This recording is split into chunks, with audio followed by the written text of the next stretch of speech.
સ્ત્રીના મૃત્યુ પછી પાડોશીઓ આ 3 કામ કેમ કરે છે? આ વાત 99% લોકો નથી જાણતા. શું તમે જાણો છો કે પહેલાંના સમયમાં જ્યારે કોઈ સ્ત્રીનું મૃત્યુ થતું ત્યારે માત્ર પરિવાર જ નહીં પરંતુ આખું પાડોશી પણ કેટલીક ખાસ જવાબદારીઓ નિભાવતું હતું. આજે લોકો માત્ર શોક વ્યક્ત કરીને પોતાના ઘરે પાછા ફરી જાય છે, પરંતુ વર્ષો પહેલાં એવું નહોતું. ત્યારે પાડોશીઓને પરિવારનો જ એક ભાગ માનવામાં આવતો હતો. દુઃખની ઘડીમાં તેઓ એવા કામ કરતા હતા જે આજની પેઢીના 90% લોકોને ખબર પણ નથી. પરંતુ સૌથી મોટો પ્રશ્ન એ છે કે આ 3 કામ કયા હતા? શું આ માત્ર એક જૂની પરંપરા હતી કે પછી તેની પાછળ માનવતા, સંસ્કાર અને ધર્મનો ઊંડો સંદેશ છુપાયેલો હતો? ઘણા લોકો માને છે કે મૃત્યુ પછી માત્ર સગા સંબંધીઓની જ જવાબદારી હોય છે, પરંતુ આપણા ભારતીય સંસ્કારમાં પાડોશીઓને પણ ખૂબ મહત્વ આપવામાં આવ્યું છે. કારણ કે જ્યારે પરિવાર દુઃખમાં હોય ત્યારે સૌથી પહેલાં મદદ માટે ઘણીવાર પાડોશી જ આગળ આવે છે. કહેવાય છે કે પહેલાંના સમયમાં કોઈ સ્ત્રીનું અવસાન થતાં જ પાડોશીઓ ઘરમાં ભોજનની વ્યવસ્થા કરતા, સગા સંબંધીઓને જાણ કરવામાં મદદ કરતા અને અંતિમ વિધિ તૈયારીઓમાં પરિવારને એકલો પડવા દેતા નહોતા. પરંતુ શું આ વાત સાચી છે? અને શું આ અંગે કોઈ ધાર્મિક કે સામાજિક પરંપરા હતી?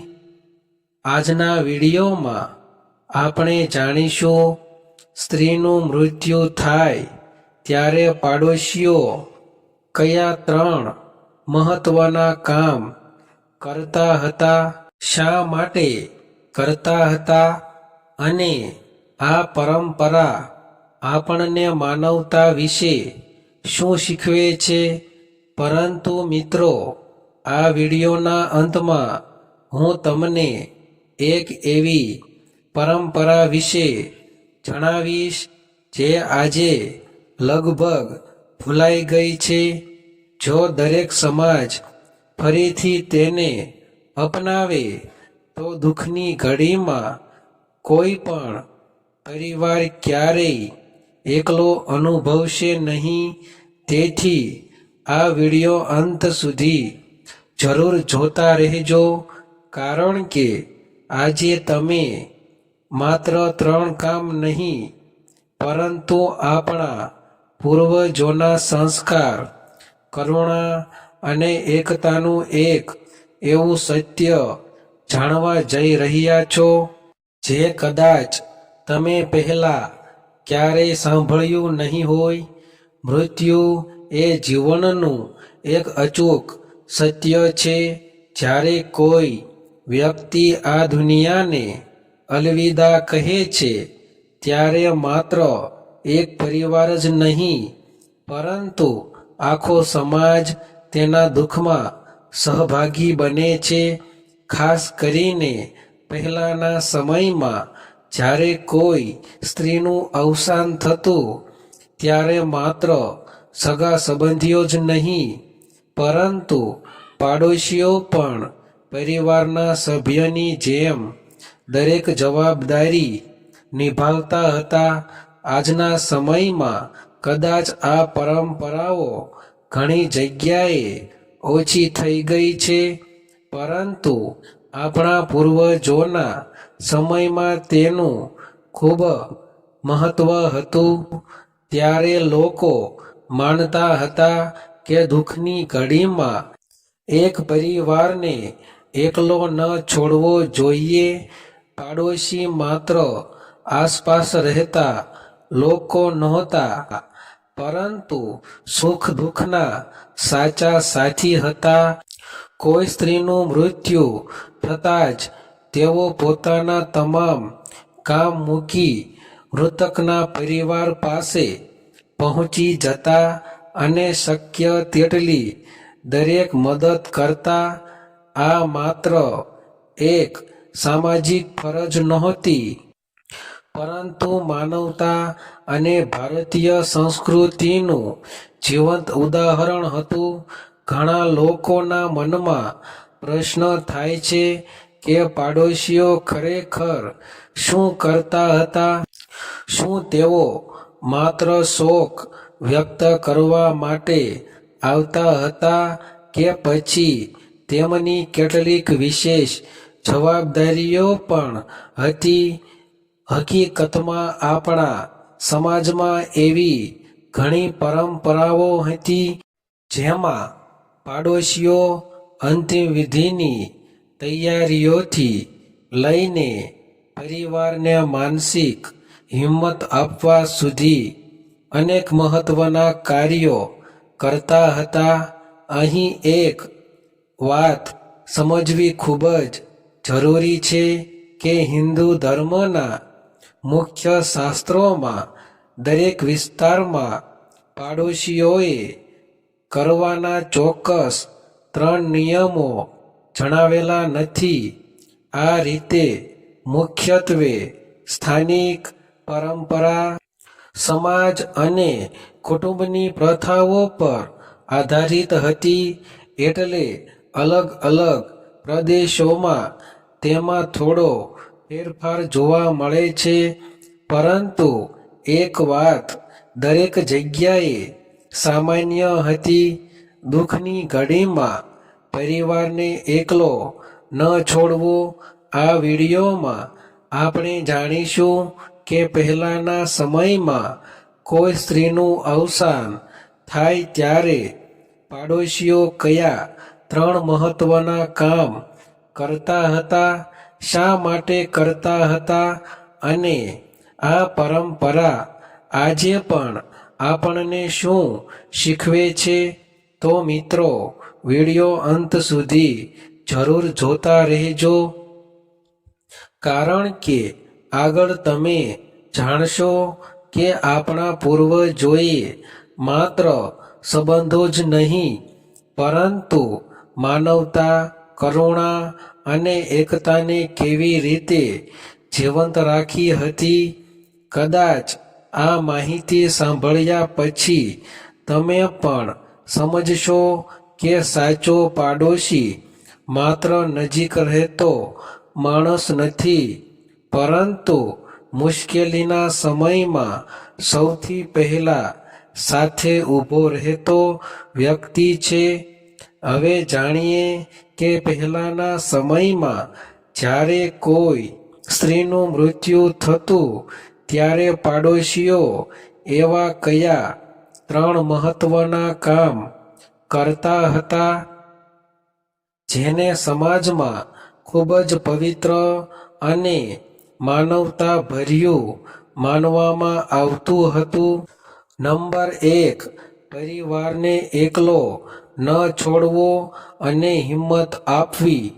સૌથી પહેલું કામ હતું મૃતકના પરિવારને માનસિક સહારો આપવો. જ્યારે ઘરમાં કોઈ સ્ત્રીનું અવસાન થતું ત્યારે પરિવાર ખૂબ જ દુઃખમાં હોય છે. એવા સમયે પાડોશીઓ તરત જ ઘેર પહોંચતા, પરિવાર સાથે બેસતા અને તેમને હિંમત આપતા. કોઈ પણ વ્યક્તિ દુઃખમાં એકલો ન અનુભવાય, એ જ આ પરંપરાઓનો મુખ્ય હેતુ હતો. નંબર 2, અંતિમ વિધિની તૈયારીઓમાં મદદ કરવી. પહેલાના સમયમાં અંતિમ વિધિની તમામ તૈયારીઓ પરિવાર માટે એકલા કરવી સરળ નહોતી. તેથી પાડોશીઓ લાકડા, પાણી, જરૂરી સામગ્રી, બેઠકોની વ્યવસ્થા અને અન્ય કામોમાં મદદ કરતા. કેટલાક લોકો સગા સંબંધીઓને સમાચાર પહોંચાડવામાં પણ સહયોગ આપતા. આ સહકારને સમાજની એકતા અને પરસ્પર જવાબદારીનું પ્રતીક માનવામાં આવતું હતું. નંબર 3, ભોજન અને ઘરકામની જવાબદારી સંભાળવી. જ્યારે પરિવાર શોકમાં હોય ત્યારે તેમના માટે રસોઈ બનાવવી અથવા રોજિંદા કામ કરવું મુશ્કેલ બની જાય છે. તેથી ઘણી જગ્યાએ પાડોશીઓ પરિવાર માટે ભોજન તૈયાર કરતા, મહેમાનોની વ્યવસ્થા કરતા અને ઘરના જરૂરી કામોમાં મદદ કરતા.